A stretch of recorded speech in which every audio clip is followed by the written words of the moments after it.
बिस्मिल्लाहिर्रहमानिर्रहीम। Nadreen, programme current affair के साथ आपका मेजबान सैयद आसिफ अली हमदानी हाजिर खिदमत है। नादरीन, शहर इक़्तिदार की हवा भी क्या है कि जहां पहले सियासी हलचल होती थी, आजकल हमारी पाकिस्तान की सबसे बड़ी अदालत जो है सुप्रीम कोर्ट, उसके अंदर बहुत बड़े लेवल पे हलचल शुरू हो गई है। और जस्टिस मुजाहिद नकवी साहब ने कल इस्तीफा दिया, तो आज सीनियरिटी के लिहाज से तीसरे नंबर पे जो सीनियर तरीन जज हैं जस्टिस एजाजुल एहसन, उन्होंने जो है वो इस्तीफा दे दिया है। एक नया भूचाल शुरू हो गया है और सीनियर तजियाकार सहाफ़ी हामिद मीर साहब के मुताबिक कि गुज़श्ता दिनों इस्लामाबाद के अंदर मौजूदा जज साहिबान की काफ़ी तादाद सुप्रीम कोर्ट के और कुछ रिटायर्ड जजेस की जो है वो गेट टुगेदर हुई, और उसमें जस्टिस मुजाहिद नकवी साहब ने अपने इस्तीफे से मुतल्लिक उनसे मशावरत की, तो उन्हें मना किया गया कि आप मुस्ताफ़ी ना हो, लेकिन वो मुस्ताफ़ी हो गए। और इसी तरीके से जस्टिस एजाजुल एहसन साहब का भी है कि वो उनको भी कहा गया कि आप, उन्होंने कहा कि अगर ये गए तो मैं भी रिजाइन करूंगा। उनको भी समझाया गया, लेकिन वो उन्होंने बिल्कुल अपने वो मौक़िफ़ पे कायम रहे और वो भी आज रिजाइन कर गए हैं। ये हमारे, क्योंकि इंसाफ आला अदलिया इंसाफ के अगर सीनियर जजेस चले गए तो ये सुप्रीम कोर्ट का सिलसिला कैसे जारी रहेगा। दूसरा, बहुत सारे जराए ये कह रहे हैं कि इन जजेस साहिबान के ऊपर कुछ चार्जशीट थी, कुछ इनके ऊपर ये दाग थे कि इन्होंने कुछ ऐसे काम किए हैं जो इनकी जुरिस्डिक्शन में नहीं है और जो इंसाफ के तकाजे पूरे नहीं कर रहे हैं।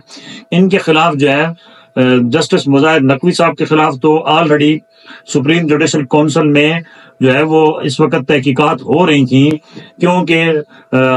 उनके ऊपर बहुत सारे चार्जेस थे। लिहाजा क्योंकि एक लॉ है सुप्रीम कोर्ट का कि अगर कोई दौराने जो है वो ड्यूटी सुप्रीम जुडिशल काउंसिल में अगर किसी की इंक्वायरी हो रही हो, अगर वो मुस्ताफी हो जाए तो वो उसकी इंक्वायरी बंद हो जाएगी और उसका वो वहीं पे सारा मामला जो है वो क्लोज हो जाएगा। तो बहुत सारे आईनी माहिरीन है वो ये कहते हैं कि जस्टिस मुजाहिद नकवी साहब ने अपने आप को सेव कर लिया है, क्योंकि उनको मराहत तो तमाम मिलेंगी, उनको पेंशन भी मिलेगी, बाकी भी तमाम उनकी जितनी भी हिसाब किताब बनता है वो भी मिलेगा। और अब ये भी था कि एक और कोई सीनियर वकील हैं, उन्होंने काफी सारी जो है वो चीजें मवाद इकट्ठा किया है जस्टिस एजाजुल हसन के खिलाफ, तो वो भी जा रहे हैं सुप्रीम जुडिशल काउंसिल में। लिहाजा वो भी आज उन्होंने इसलिए इस्तीफा दे दिया कि राय फरार इख्तियार कर लिया है कि ताकि वो भी एहतसाब से बच सकें। पाकिस्तान का अलमिया यही है कि यहाँ पे एहतसाब का इदारा बना दिया जाता है और एहतसाब के नारे हर दौर में लगते रहे, लेकिन जब भी किसी का भी एहतसाब करने की कोशिश की गई है तो वो बंदा जो है वो राय फरार इख्तियार कर गया है या मुल्क छोड़ गया है, और उसने जो है वो कभी भी अपना हिसाब नहीं दिया,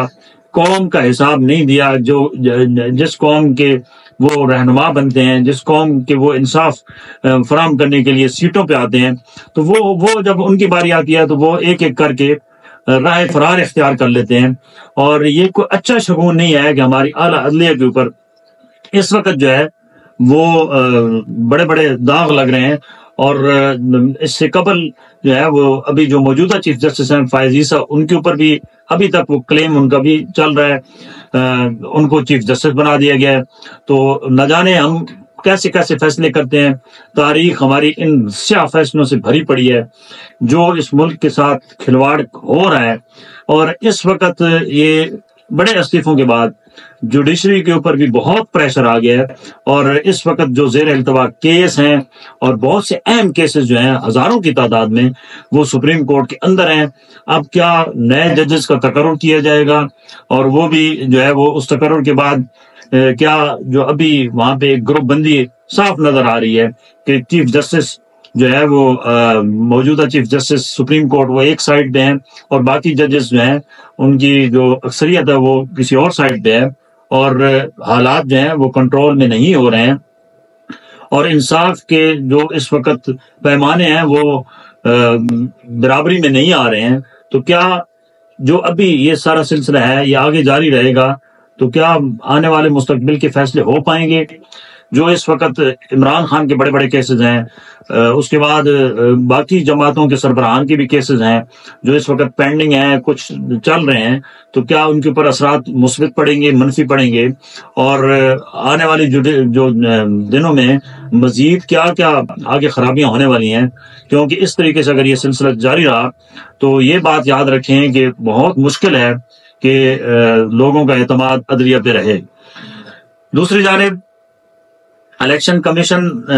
نے آج ایک ریٹ پٹیشن بھی دائر کی، جو انہوں نے چیلنج کیا۔ میں نے کل کے اپنے ویلاگ میں کہا تھا کہ الیکشن کمیشن کسی صورت بھی بلہ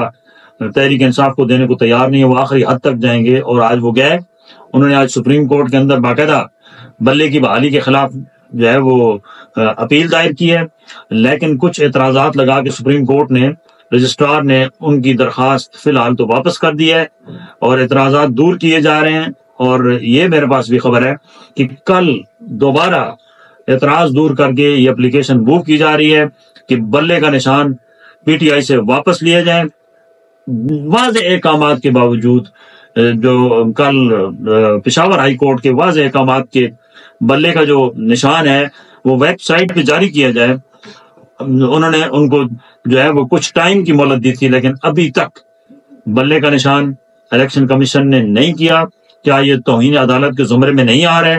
ڈویژنل بینچ کے فیصلے کو بھی جو ہے وہ الیکشن کمیشن قبول کرنے کو تیار نہیں ہے۔ اس سے بھی ظاہر ہو رہا ہے کہ الیکشن کمیشن کیا چاہ رہا ہے، اور تحریک انصاف کو اس پروسیس سے آؤٹ کرنے کے لیے میں کہہ رہا ہوں اس وقت جتنی قوتیں ہیں وہ تن من دھن سب کچھ لگا چکی ہیں اور لگا رہی ہیں،